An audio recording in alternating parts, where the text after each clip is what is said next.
Welcome to Frontrunner Motorsport. Hello and welcome to Frontrunner Motorsport, and an unwell host who has managed to catch a cold and is not going to get any sympathy for it considering everything that is going on at the moment. But due to my much weakened state, I just want to put out a short video that I have been meaning to do for a while. It was actually one of the ideas that got me to start the channel in the first place, but when it came to actually making this list, I found nearly 30 drivers who could fit it, and as a result it has always been on the back burner whilst other things got in the way. So it finally has its place, and with that said, let's take a look at the 10 worst drivers ever to take part in GP2, the former Formula 1's feeder series that was replaced by the current Formula 2 series in 2017, and in its 12-year history gave us some of the best Formula 1 drivers of the modern era. But let's take a look at, in my opinion, the worst drivers to ever set foot in that series. So sit back, relax, and let's begin. Number 10, Marlin Stockinger. It is probably not fair to call Marlin Stockinger a terrible race driver, but he is an incredibly average one. He did win a race with Status Grand Prix in GP3 in 2012, but it was a return to the team in GP2 in 2015 that was his sole season in the Formula 1 feeder series. This would be Status Grand Prix's only year entering the series, and it was pretty horrible for Marlin Stockinger. Teammate Richie Stanaway managed to secure 2 wins, whilst Marlin didn't score a single point, not doing any better than 11th in the first race of the year. Pretty terrible and best forgotten. He'd raced in the Blancpain GT series in 2016, and that was the last thing I was able to find him competing in. But he does seem to have dated a selection of models, so he has done alright for himself. Locking up, going into turn 2. We've got Matches Sheeter in our picture there, Nato, Chicotto. Where does the round goes Stoneman? I think he got a bit of help. Stoneman got tagged by somebody there, and then Binder slowed down to try and cut to the inside. Obviously Stockinger didn't see the Number 9, Giorgio Montini. The Swiss driver only had half a season in GP2. It just happened to be a very bad one. He was apparently good enough to get Formula 1 tests with Renault, Midland F1 and HRT, but was never considered good enough to take to the grid in a Formula 1 Grand Prix.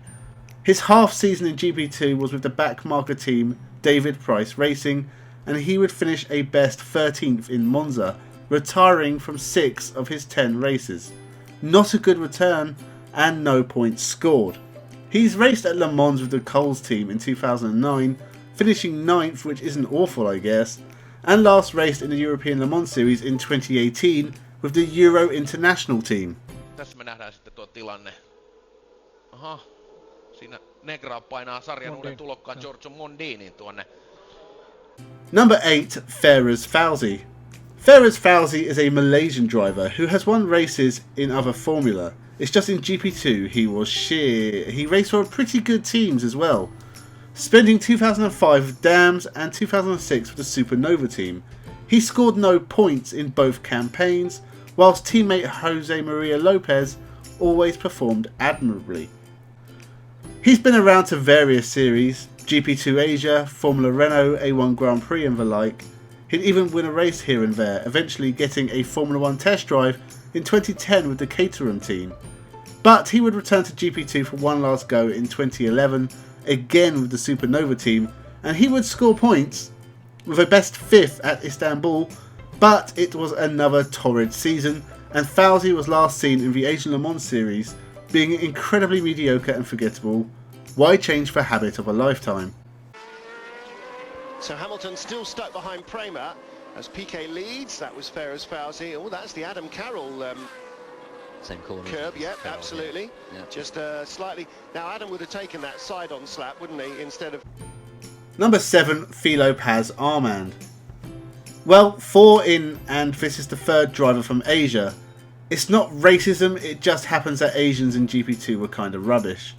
This time the Indonesian driver, Filo Paz Armand, who had a single go at GP2 in 2016 with the Trident team, whilst teammate Luca Giotta was scoring over 100 points and a race wing at Sepang, Filo couldn't do better than his 14th place finish at the Red Bull Ring and spent the year driving around at the back of the field not being very good.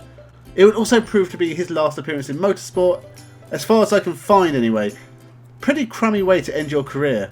There were good Asian drivers in this series, including Indonesian driver Rio Haryanto. Just making it clear, I'm not racist.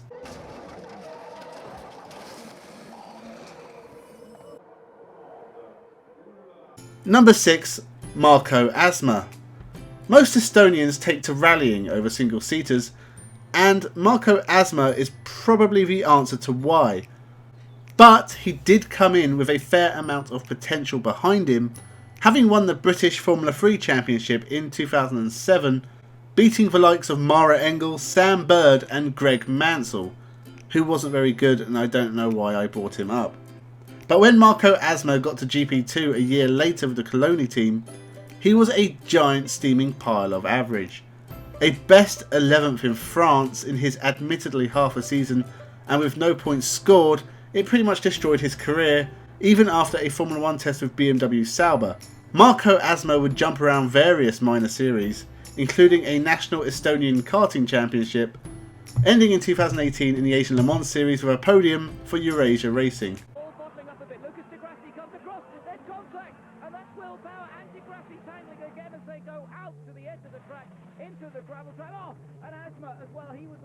Number 5, Sakon Yamamoto.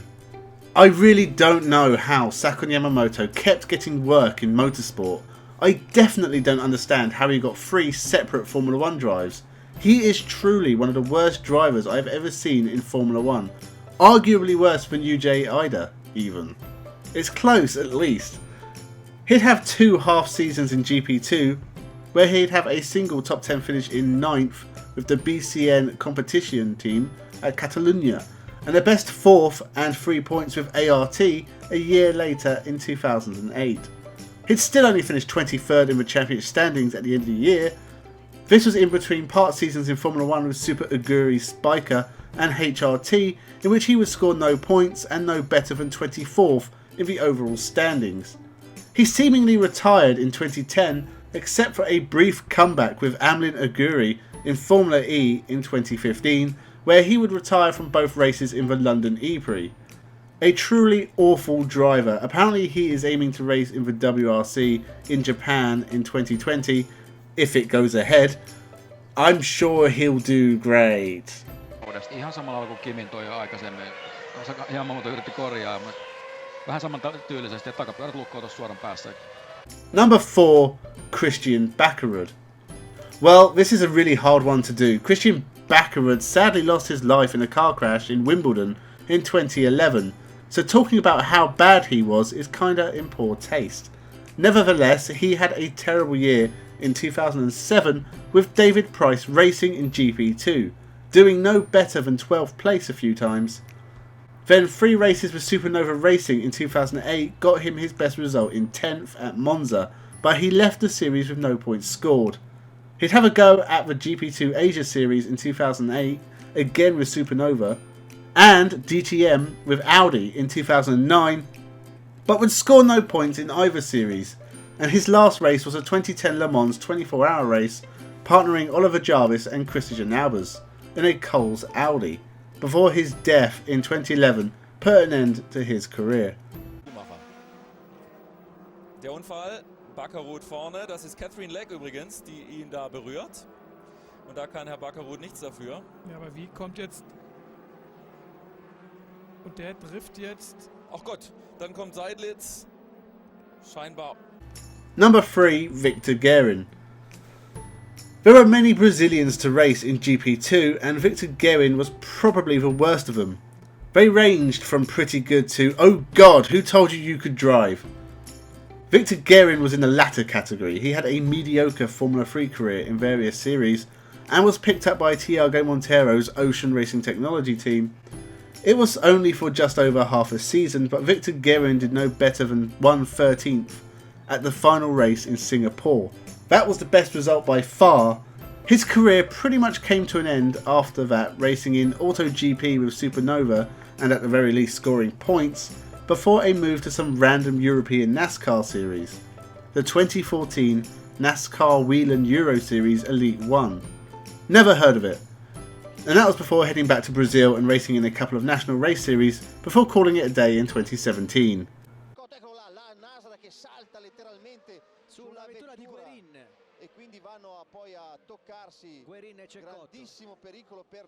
Number 2, Jake Rosenvig. I can honestly say I have no idea why some of these drivers got to race in the Formula 1 feeder series. Money, I guess, but Jake Rosenvig never actually did anything before GP2 that would suggest he was deserving of a drive in GP2. He scored 1 podium in his entire career in the Formula 3 Euro Series in 2010. He would get 1 other points finish that year. In 3 years of Renault 3.5 Series, he only managed a smattering of points finishes, never doing better than 15th overall, followed by no points in the GP2 Asia Series. He would race in GP2 in 2012 for the ADAX team, but just for the last 4 races. Having blackmail material on someone, at least that's the only reason I can think of for him being hired for a full year, he was allowed back for 2013 and was awful, with a best 10th in Monaco, although he was running well in Monza before contact with Tom Dillman put him out. But he ended the year with no points and ended his career with no dignity. As we have a look down here, Rosenzweig and Dillman. Dillman up the insides. Rosenzweig tries to cut in. Number 1, Jason Tajin Chu. The sad fact is that for Jason Tajin Chu, this is probably the greatest achievement of his pretty short racing career, being named number 1 on a list of worst drivers by a fat YouTuber with no life and a handful of subscribers. But his career was really atrocious. The Turkish driver born in Bristol in the UK obviously, he would have 2 full years in GP2 with the Fisichella owned FMS international team. In 42 races, he would only get a best 11th on a few occasions and did nothing to suggest he was capable of anything more than being rubbish. The only reason he got 2 years in the series is because he was backed by Turkish oil company Petrol Ofisi, who must have been paying handsomely for Jason not to be sacked as soon as everyone realised he was pants. He'd have a go at GP2 Asia Series in 2008 and wouldn't score any points in that series either, and as far as I can tell his career ended after that, and he is probably doing something more suitable like sweeping a school after closing time or something.